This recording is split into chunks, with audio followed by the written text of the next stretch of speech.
It's, it's challenging, but to be fair, you just have to think that we're all in the same pond and just try for your best and hand out CVs and do things more productive. If you're down, then you're going to be like the country. There's no recession, it's a depression. Yeah, it's hard enough. Like there's like not much going on. Like there's not many like facilities or services for youths.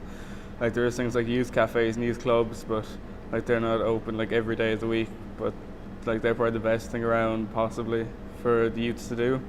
But like the thing is like it's hard enough to get by because like everything costs money and like that money just isn't there. Like it's just so hard to get by like things to do.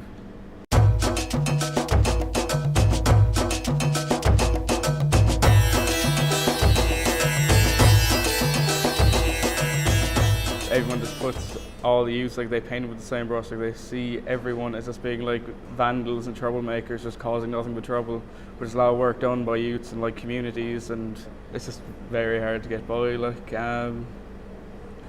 you see like youths just out helping everyone, but like there might be like say in a group of 10 youths there could be 2 troublemakers and say 8 just people just trying to do their best in life, but they'll put everyone in the same pot and just say they're all troublemakers.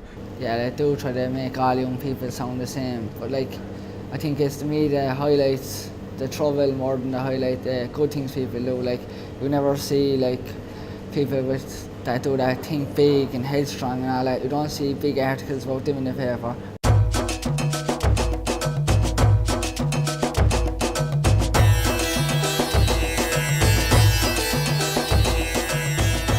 Like, for example, like today, it's very different to what it was years ago. Like during the boom years, like you go to college, say, like you get your degree in law or whatever, and like you become a lawyer straight away.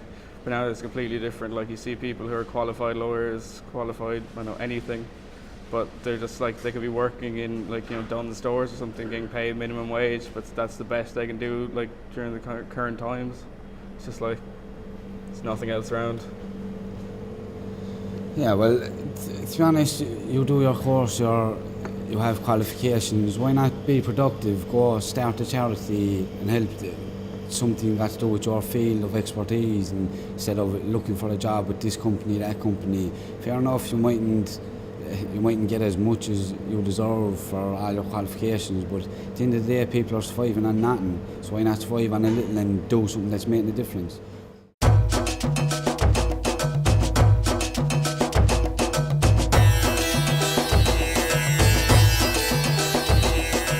With the way the world is currently, like you really have no idea. Like 5 years ago, like everyone was loaded, like jobs were plentiful, but now like there's no hope. Like 5 years time it could be completely different. Like I plan to be like out of college in 5 years time. I'd be happy to get a job, but like things could change. I could get a job instantly, but then again I could straight to the dole. 5 years time I'm hoping like after doing sports management in college and stuff like that, like if it doesn't work out here for me, like sport is picking up in the likes of Australia, America and stuff like that, like so I'm hoping to get a sports degree here which will help me in them kind of countries. Like I'd rather do it here, but if there is no work for me here, like I've no other choice but to go and look abroad. Like so I'm hoping that I'm still here in 5 years time, but if it comes down to it like and I have to immigrate, I will.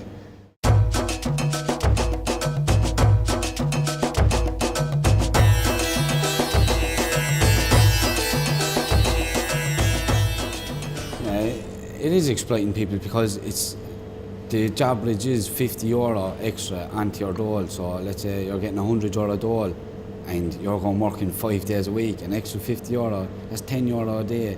People in sweatshops in other countries don't work for that. It's a disgrace. This country needs to start building enterprises that are Irish run, young people run, keep on recycling jobs. This is the way it should work. But they just don't have that idea.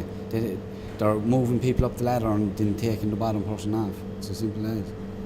Yeah, at that point, like if they could create like a place, like it opened a few new factories that could provide a lot of jobs, could rule out needs for that, because like young people could come straight out of school, get their experience done, then get a good wage for it, like rather than just being broke straight out of school.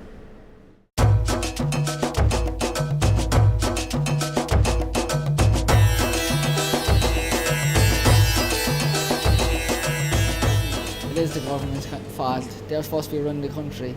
If they're running the country, like, they should see these things coming before the people living in the country. Like, they're supposed to be running it. They should be keeping a watch on this. How come they didn't warn people, like, that this was going to happen? Like, the government can't anticipate that this person's paying their mortgage every few weeks, and then a few weeks down the line this person gets cut from their job, so they're not going to be able to pay their mortgage. The government, at the end of the day, the banks and the government were putting trust in the people, and it's just all along the chain everyone messed up. Yeah, but the government as well, like during like the boom years, like they spent like they had so much money they didn't know what to do with it. Basically, like they gave everyone money. Like anyone could have got money if they wanted. Like as well, like they put in money. Like the wages they were on years ago, even today, like the wages of like parliament members and all that, they're just ridiculous. Like they get paid so much while there's people out there like struggling to make ends meet.